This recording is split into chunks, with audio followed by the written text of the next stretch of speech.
My name is Bunga Reva Yulianto. I am from Universitas Esa Unggul. Today, I would like to tell you a story entitled Situ Bagendit.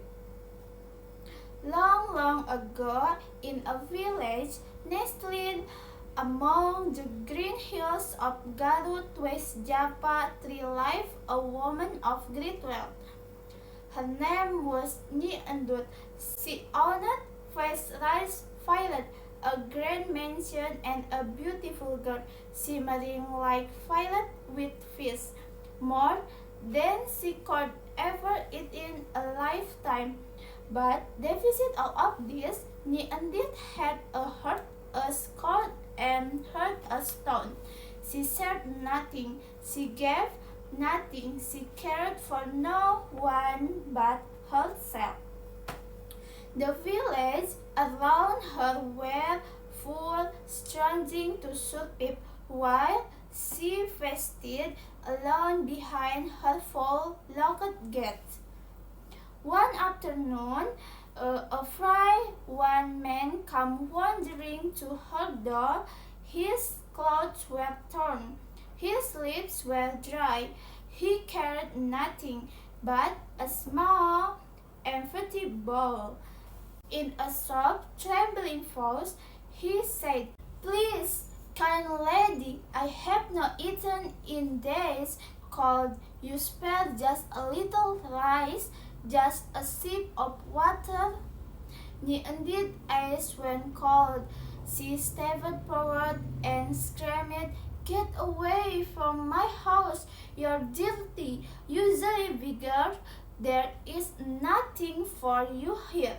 Leave before I have you thrown out." The old man said nothing. He simply turned and walked away sternly. But the kind-hearted villagers, who had watched everything quickly, ran after him.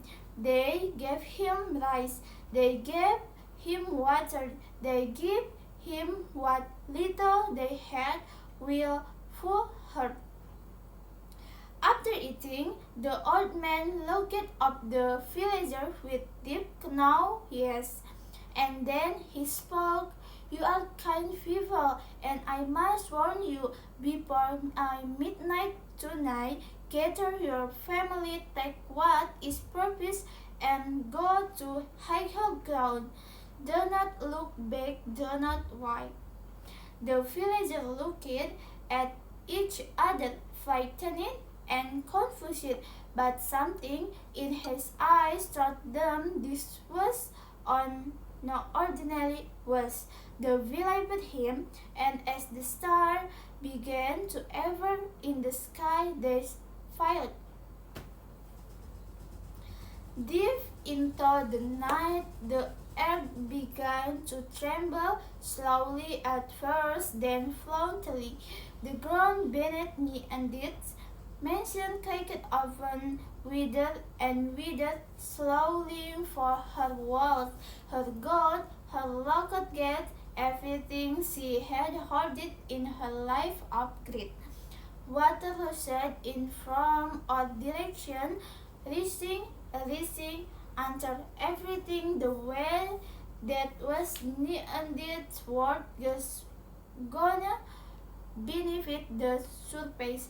Where her mansion on stone, there was now only water, still, silent, deep. The villagers, safe on higher ground, watched from above in silence. The lake has been ever since a Situ Bagendit. It still exists today in Garut, West Java, a real place with a story that has been passed down for generations, and the people of Sunda say the lake remembers what Nyi Endut forget. The story of Situ Bagendit teaches us something very simple yet very powerful. Wealth without kindness is nothing. No matter how much we have, if we close heart to those in need, we will eventually lose everything. But those who give even from very little will always find their way to safety. That is the story of Situ Bagendit. Thank you for watching. Thank you.